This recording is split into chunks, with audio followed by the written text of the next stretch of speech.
ಮತ್ತು ಮಂಗಳೂರು ತಾಲೂಕು ಘಟಕ ಇದರ ವತಿಯಿಂದ ಇವತ್ತೊಂದು ವಿಶೇಷವಾದ ಪತ್ರಿಕಾಗೋಷ್ಠಿಯನ್ನು ನಮ್ಮ ಕನ್ನಡ ಸಾಹಿತ್ಯ ಪರಿಷತ್ತಿನ ದಾಖಾ ಜಿಲ್ಲೆ ಅಧ್ಯಕ್ಷರಾದಂಥ ಡಾಕ್ಟರ್ MP ಶ್ರೀನಾಥ್ ಹಾಗೂ ನಮ್ಮ ಮಂಗಳೂರು ತಾಲೂಕು ಘಟಕದ ಅಧ್ಯಕ್ಷರಾದಂತಹ ಡಾಕ್ಟರ್ ಮಂಜುನಾಥ್ S ರೇವಣ್ಕರ್ ಇವರು ಕರೆದಿರುತ್ತಾರೆ. ಇವತ್ತಿನ ಈ ಒಂದು ಪತ್ರಿಕಾಗೋಷ್ಠಿಯಲ್ಲಿ ಕನ್ನಡ ಸಾಹಿತ್ಯ ಪರಿಷತ್ತು ಬೆಂಗಳೂರು ಇದರ ಮಾಜಿ ಅಧ್ಯಕ್ಷರಾದಂತಹ ಹಿರಿಯರು ಮಾರ್ಗದರ್ಶಕರು ಆದಂತಹ ಡಾಕ್ಟರ್ ಹರಿಕೃಷ್ಣ ಪುನರೂರು ಅವರು ನಮ್ಮ ಜೊತೆ ಇದ್ದಾರೆ.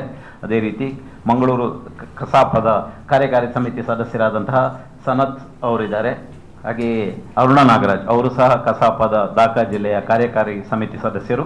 ನಾನು ಡಾಕ್ಟರ್ ಮುರಳಿ ಮೋಹನ್ ಚೂಂತಾರು, ಕಸಾಪ ಮಂಗಳೂರು ತಾಲೂಕು ಇದರ ಕಾರ್ಯದರ್ಶಿ ಹಾಗೂ ಕಸಾಪ ಮಂಗಳೂರು ತಾಲೂಕು ಇದರ ಕೋಶಾಧಿಕಾರಿ ಶ್ರೀ ಸುಬ್ರಾಯ ಭಟ್ ನಮ್ಮ ಜೊತೆಗಿದ್ದಾರೆ. ಇವತ್ತಿನ ಒಂದು ವಿಶೇಷವಾದಂಥ ಒಂದು ಘೋಷಣೆಯನ್ನು ಮಾಡಲಿಕ್ಕೆ ನಮ್ಮ ಅಧ್ಯಕ್ಷರು ಹಾಗೂ ಪದಾಧಿಕಾರಿಗಳು ನಿಮ್ಮ ಜೊತೆ ಸೇರಿದ್ದೇವೆ. ಮುಂದಿನ ಕನ್ನಡ ಸಾಹಿತ್ಯ ಪರಿಷತ್ತು ದಕ್ಷಿಣ ಕನ್ನಡ ಜಿಲ್ಲೆಯಲ್ಲಿ ಪ್ರಥಮ ಬಾರಿಗೆ ಸ್ವಂತ ಜಮೀನು ಮಂಜೂರು ಹಾಗೂ ಕನ್ನಡ ಭವನ ನಿರ್ಮಾಣಕ್ಕೆ ಸಿದ್ಧತೆ ಈಗಾಗಲೇ ನಾವು ಮಾಡಿಕೊಂಡಿದ್ದೇವೆ. ದಕ್ಷಿಣ ಕನ್ನಡ ಜಿಲ್ಲೆ ಪ್ರಥಮ ಬಾರಿಗೆ ಕನ್ನಡ ಸಾಹಿತ್ಯ ಪರಿಷತ್ತು ಮಂಗಳೂರು ತಾಲೂಕು ಘಟಕದಲ್ಲಿ ಅರ್ಧ ಎಕರೆ ಜಮೀನನ್ನು ಕನ್ನಡ ಸಂಸ್ಕೃತಿ ಇಲಾಖೆ ನಿರ್ದೇಶಕರು ರಾಜೇಶ್ ಅವರ ವಿನಂತಿ ಪತ್ರದ ಮೂಲಕ ಈ ಜಾಗ ಮಂಜೂರಾಗಿದೆ. ದಕ್ಷಿಣ ಕನ್ನಡ ಜಿಲ್ಲೆ ಮಂಗಳೂರು ತಾಲೂಕು ಕನ್ನಡ ಸಾಹಿತ್ಯ ಪರಿಷತ್ತು ಘಟಕಕ್ಕೆ ಇದೊಂದು ಐತಿಹಾಸಿಕ ಕೊಡುಗೆ ಲಭಿಸಿದ್ದು ಇಡೀ ಕನ್ನಡಿಗರ ಪರವಾಗಿ ಕರ್ನಾಟಕ ಸರ್ಕಾರಕ್ಕೆ ಹಾಗೂ ದಕ್ಷಿಣ ಕನ್ನಡ ಜಿಲ್ಲಾಡಳಿತಕ್ಕೆ ನಾನು ಅಭಿನಂದನೆಯನ್ನು ಸಲ್ಲಿಸ್ತೇನೆ ಸರ್. ಮಂಗಳೂರಿನ ಗುರುಪುರ ಹೋಬಳಿಯ ವಾಮಂಜೂರ ಸಮೀಪದ ತಿರುವೇಲು ಗ್ರಾಮದ ಸರ್ವೆ ನಂಬರ್ 61/3 50 ಸೆನ್ಸ್ ಅಂದರೆ ಅರ್ಧ ಎಕರೆ ಜಾಗವನ್ನು ಕನ್ನಡ ಭವನ ನಿರ್ಮಾಣಕ್ಕಾಗಿ ಸರ್ಕಾರ ಮಂಜೂರು ಮಾಡಿದ್ದು ಅಧಿಕೃತ ಆದೇಶ ಪತ್ರ ಜಾರಿಯಾಗಿದೆ. ಈ ಜಾಗದಲ್ಲಿ ಶೀಘ್ರದಲ್ಲಿ ಅತ್ಯಾಧುನಿಕ ಸೌಲಭ್ಯಗಳ ಕನ್ನಡ ಭವನ ನಿರ್ಮಾಣಕ್ಕೆ ಶಂಕುಸ್ಥಾಪನೆ ನೆರವೇರಲಿದೆ ಸರ್. ಮಂಗಳೂರು ತಾಲೂಕು ಕನ್ನಡ ಸಾಹಿತ್ಯ ಪರಿಷತ್ತಿನ ಜಿಲ್ಲಾ ಕಾರ್ಯಕಾರಿ ಸಮಿತಿಯ ಹಾಗೂ ತಾಲೂಕು ಘಟಕ ಕಾರ್ಯಕಾರಿ ಸಮಿತಿಯ ಪದಾಧಿಕಾರಿಗಳ ಸಹಾಯಹಸ್ತದಿಂದ ಅವರ ಒಂದು ಅಮೃತ ಗಳಿಗೆಯಿಂದ ಹಾಗೂ ಅವರ ಒಂದು ಪೂರ್ತಿ ಸಹಕಾರದಿಂದ ಈ ಕೆಲಸ ಆಗಿದೆ ಸರ್. ಮಂಗಳೂರು ತಾಲೂಕು ಕನ್ನಡ ಸಾಹಿತ್ಯ ಪರಿಷತ್ತಿನ ಅಧ್ಯಕ್ಷರಾದ ಡಾಕ್ಟರ್ ಮಂಜುನಾಥ್ ರೇವಣ್ಕರ್ ಅವರ ಕಳೆದ 4 ವರ್ಷಗಳ ನಿರಂತರ ಪರಿಶ್ರಮ ಹಾಗೂ ಮುಂದಾಳತ್ವದಲ್ಲಿ ಈ ಜಾಗ ಮಂಜೂರಾಗಿದೆ ಸರ್. ಈ ಭವನವು ಮುಂದಿನ ದಿನಗಳಲ್ಲಿ ಕರಾವಳಿ ಭಾಗದ ಕನ್ನಡ ಸಾಹಿತ್ಯಿಕ ಹಾಗೂ ಸಾಂಸ್ಕೃತಿಕ ಚಟುವಟಿಕೆಗಳ ಪ್ರಮುಖ ಕೇಂದ್ರವಾಗಿ ಹೊರಹೊಮ್ಮಲಿದೆ. ಈಗಾಗಲೇ ಆರ್ಡರ್ ಆಗಿದ್ದು ನಾನು ಓದಿ ಹೇಳ್ತೇನೆ. ಸಹಾಯಕ ಆಯುಕ್ತರು ಮಂಗಳೂರು ಉಪವಿಭಾಗ ಮಂಗಳೂರು ಇವರ ನಡಾವಳಿಗಳು.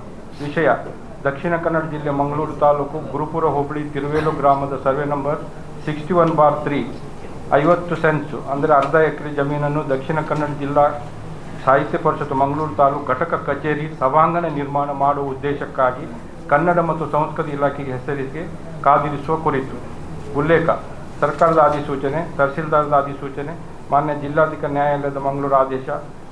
ದಕ್ಷಿಣ ಕನ್ನಡ ಜಿಲ್ಲೆ ಮಂಗಳೂರು ತಾಲೂಕು ಗುರುಪುರ ಹೋಬಳಿ ತಿರುವೇಲು ಗ್ರಾಮದ ಸರ್ವೆ ನಂಬರ್ 61/3 ಅರ್ಧ ಎಕರೆ ಜಮೀನನ್ನು ದಕ್ಷಿಣ ಕನ್ನಡ ಸಾಹಿತ್ಯ ಪರಿಷತ್ತು ಮಂಗಳೂರು ತಾಲೂಕು ಘಟಕ ಕಚೇರಿ ಸಭಾಂಗಣ ನಿರ್ಮಾಣ ಮಾಡುವ ಉದ್ದೇಶಕ್ಕಾಗಿ ಕನ್ನಡ ಮತ್ತು ಸಂಸ್ಕೃತಿ ಇಲಾಖೆ ಹೆಸರಿಗೆ ಕಾದಿರಿಸುವ ಕುರಿತು ತಹಸೀಲ್ದಾರ್ ಮಂಗಳೂರು ತಾಲೂಕು ಇವರ ಉಲ್ಲೇಖದಂತೆ ಪ್ರಸ್ತಾವನೆ ಸಲ್ಲಿಸಿರುತ್ತಾರೆ.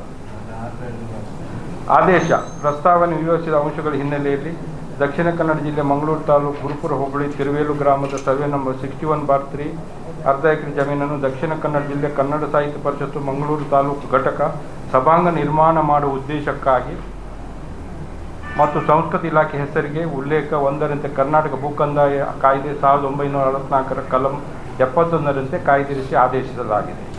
ಇದರಲ್ಲಿ ಆರ್ಟಿಸಿ ಆಲ್ರೆಡಿ ಆಗಿದೆ.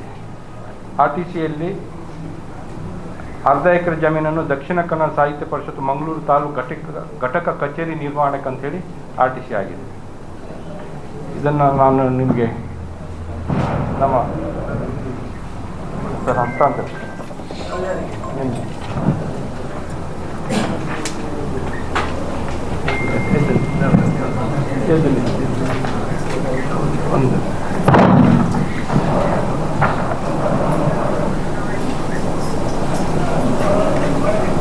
ಇದು ಆರ್ಡರ್ ಕಾಪಿ, ಇದು ಆರ್ಟಿಸಿ.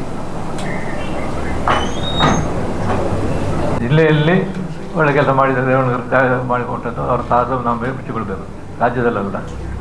ಆದರೆ ಕನ್ನಡ ಸಾಹಿತ್ಯದ ಪರಿಸ್ಥಿತಿ ಒಟ್ಟು ಕೆಲಸ ಮಾಡ್ತಾ ಇದ್ದಾರೆ. ಅವರ ಸಾಹಸದಿಂದ ಇದು ಸಿಕ್ಕಿತ್ತು. ಅದರಿಂದ ಒಡನೆ ಜನಗಳ ಸಹಕಾರದಿಂದ ಕನ್ನಡಿಗರ ಸಹಕಾರದಿಂದ ಒಂದು ಕಟ್ಟಡ ಕಟ್ಟಿ ಬಿಟ್ಟು ಒಳ್ಳೆಯ ಕಾರ್ಯಕ್ರಮಕ್ಕೆ ಉಚಿತವಾಗಿ ಕೊಡುವಂಥ ವ್ಯವಸ್ಥೆಯನ್ನು ಮಾಡುವಂಥ ವ್ಯವಸ್ಥೆಯಲ್ಲಿ ನಾವಿದ್ದೇವೆ. ಅದರಿಂದ ಈ ಕಟ್ಟಡದ ಈಗ ಜಾಗದ ಜೊತೆಗೆ ಕಟ್ಟಡದ ನಿಧಿಯನ್ನು ಸಂಗ್ರಹ ಮಾಡುವಂಥ ಒಂದು ಉದ್ದೇಶವನ್ನು ಇಟ್ಟುಕೊಂಡಿದ್ದೇವೆ. ಆ ರೀತಿಯಲ್ಲಿ ನಾವು ಮಾಡಿ ಈ ತಾಲೂಕಿಗೆ ಒಳ್ಳೆಯ ಒಂದು ಕಟ್ಟಡ ಕಟ್ಟಿ ಜನಗಳಿಗೆ ಉಪಕಾರ ಆಗುವಂಥ ಕೆಲಸ ಮಾಡಲಿಕ್ಕೆ ಹೊರಟಿದ್ದೇವೆ. ಎಲ್ರಿಗೂ ನಮಸ್ಕಾರ. ಮೊದಲಿಗೆ ಮಂಗಳೂರು ತಾಲೂಕು ಅಧ್ಯಕ್ಷರಾದ ಮಂಜುನಾಥ್ ರೇವಣ್ಕರ್ ಅವರಿಗೆ ದಕ್ಷಿಣ ಜಿಲ್ಲಾ ಕನ್ನಡ ಸಾಹಿತ್ಯ ಪರಿಷತ್ತಿನ ವತಿಯಿಂದ ಅಭಿನಂದನೆಗಳನ್ನು ಸಲ್ಲಿಸ್ತಾ ಇದ್ದೇನೆ. ನಮ್ಮ ಜಿಲ್ಲೆಯಲ್ಲಿ ಅರ್ಧ ಎಕರೆ ಅಂದರೆ 50 ಸೆನ್ಸ್ ಹೆಚ್ಚು ಇರುವಂಥದ್ದು ನಮ್ಮ ಮಂಗಳೂರು ತಾಲೂಕಿನಲ್ಲಿ. ಈಗಾಗಲೇ ಕನ್ನಡ ಭವನ ಸುಳ್ಯದಲ್ಲಿ ಇದೆ, ಬಂಟ್ವಾಳದಲ್ಲಿ ಇದೆ. ಈಗ ಪುತ್ತೂರಿಗೆ 10 ಸೆನ್ಸ್ ಏನೋ ಜಾಗ ಸಿಕ್ಕಿದೆ. ಅಲ್ಲಿ ಕಡಬದಲ್ಲಿ ಕೂಡ ಈಗ ಪ್ರಯತ್ನ ಮಾಡ್ತಾ ಇದ್ದಾರೆ, ಅಲ್ಲಿ ಕೂಡ 10 ಸೆನ್ಸ್ ಸಿಗ್ತದೆ. ಮತ್ತೆ ಬೆಳ್ತಂಗಡಿ, ಮೂಡಬಿದ್ರೆ, ಮುಲ್ಕಿ ಪ್ರಯತ್ನ ಮಾಡ್ತಾ ಇದ್ದಾರೆ. ಬೇರೆ ಕಡೆ ಕೂಡ ಉಳ್ಳಾಲದಲ್ಲಿ ಕೂಡ ಪ್ರಯತ್ನ ಮಾಡ್ತಾ ಇದ್ದಾರೆ. ಇದು ಒಟ್ಟು ನಮ್ಮ ಜಿಲ್ಲೆಯಲ್ಲಿ 9 ತಾಲೂಕುಗಳಿವೆ.